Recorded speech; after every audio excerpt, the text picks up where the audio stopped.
This ABC15 flash briefing is sponsored by Sanderson Ford. All roads lead to Sanderson Ford. I'm Faye Fredericks with your top stories from ABC15 Arizona. Phoenix fire crews on the scene of a large fire. Some video from the scene now just coming in near 24th Street in McDowell. You can see the flames and a lot of smoke pouring out of this home. A new congressional report shows wildfires could cost the U.S. economy up to $893 billion each year. It's more than double what was previously thought when a Trump administration report projected the annual cost of being up to $427 billion.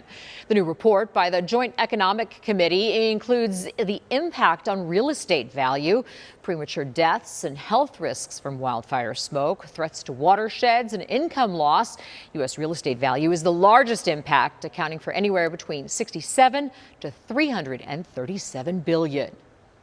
Meanwhile, thousands of federal firefighters could face a drastic pay cut in the coming weeks. Last year, federal wildland firefighters received a temporary pay bump of either $20,000 a year or 50% of their base salary, whichever was lower.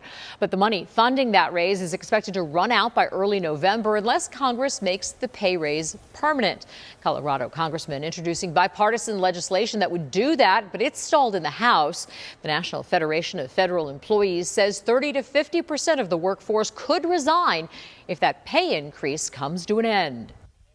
An arrest over the weekend in a series of sexual assaults in Tempe. 24-year-old Jamon Boggs was arrested outside of work Saturday. He worked at Soul Flower Dispensary on McClintock, where his family says he was a security guard.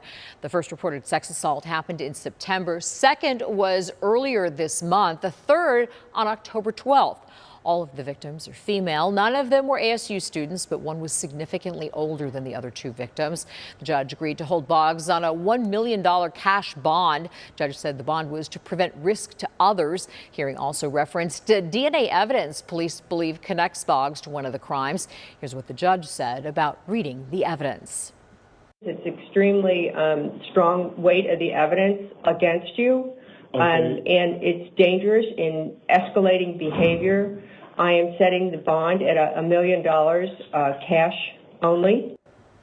Boggs' mother says she feels Tempe police have the wrong guy and investigators rushed this arrest. She says the charges are out of his character.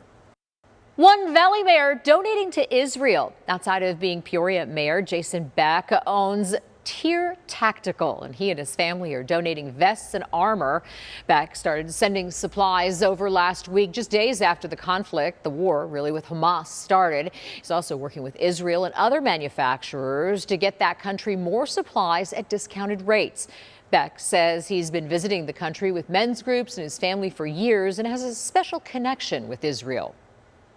It's one of those things where I want them to feel love. I want them to feel like they have somebody that has their back, and it's very important for us to be able to look out for them and look out for others and try to support them in their time of need.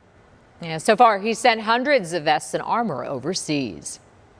Grand Canyon National Park is increasing the cost of backcountry camping starting in April. This impacts overnight backcountry permits. Price will change from $12 a person to $15. Money helps pay for the cost of operating the park's permit offices and backcountry information centers. Well, the record heat is back. 105 degrees in Phoenix today, the latest 105 ever. And as we head into tomorrow, we are back in record territory. In fact, we could set a record right from the get-go with a low of 76 degrees. The current record is 72, set in 2017. And the afternoon high will be within a degree of the record tomorrow as well as these triple digits continue. So here's your Valley Planner. 76 at 6 o'clock in the morning, 80s by 9 and mid-90s at noon. We'll hit 101 around 4 p.m., back into the mid-90s around 6 p.m. And with high pressure in control, the triple digits are here to stay. Now, this ridge of high pressure will weaken, but another one's coming in right after it. So we will stay hot and dry in the valley tomorrow. Maybe a few showers and thunderstorms across southeastern Arizona and along the rim, but nothing for us until maybe Monday. At that point, low pressure comes in, and at the very least, at least we'll get a cool down with this, taking us from those record-setting triple digits down into the 80s by Monday. This ABC15 flash briefing is sponsored by Sanderson Ford. All roads lead to Sanderson Ford.